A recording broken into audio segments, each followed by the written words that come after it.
What is your name? Hi, my name is Lisa Knoll. Where are you from? I'm from Huntington Woods, Michigan. How old are you on September 11th, 2001?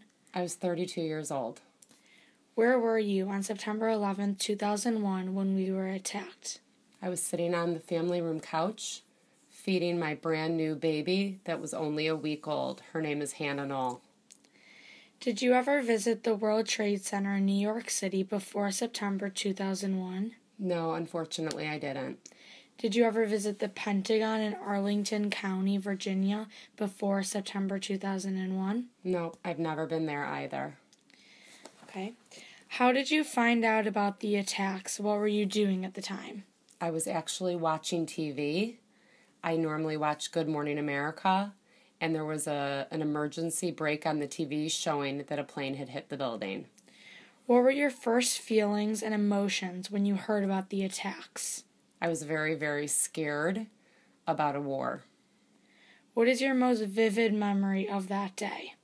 My most vivid memory is in needing to get out of the house after being glued to the TV watching the news all morning long. I walked to my sister's house about a mile away with my brand new baby and my toddler, and it was very, very quiet outside.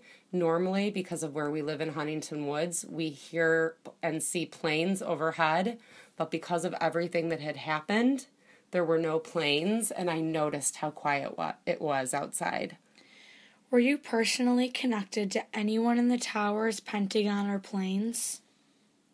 I did hear of a family friend that grew up in the neighborhood that I grew up in who worked in the World Trade Center and had gone downstairs to the cafeteria to get his breakfast and was able to get out.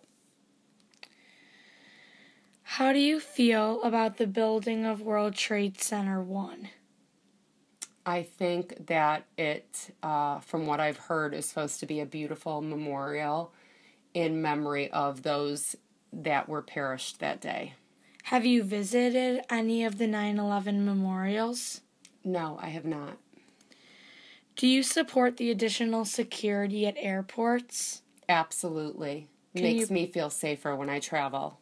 Can you please explain on that? When I travel now, it's a huge hassle, but not in a bad way, because of everything that we need to go through. Take off our shoes, take everything out of our bags. But I don't mind it because it makes me feel a little bit safer. Do you believe the government should be able to listen to phone calls or read private emails in order to fight terrorism? That's a really good question. I think that if there are reasons that justify invading somebody's private space, then yes, absolutely. Randomly, no. Do you think that terrorism can be defeated? Why or why not?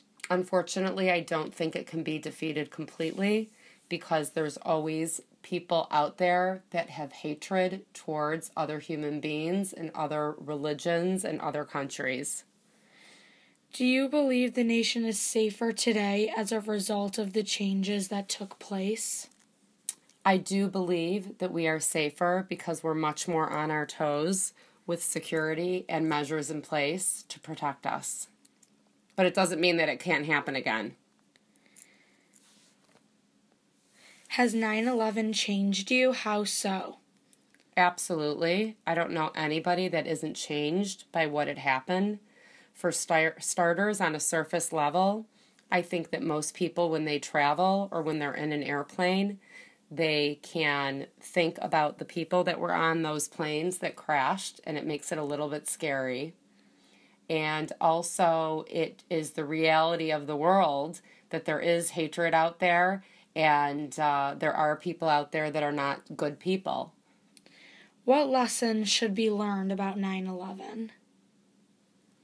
The lessons that should be learned is not to take anything lightly. There were signs in place that maybe the United States did not pay attention to, that they needed to pay attention to. And as an overall generalization, just to live each day to the fullest, and none of us know when it's going to be our last day, so to love the people in your life and let them know that you love them. Okay, thank you. Thank you.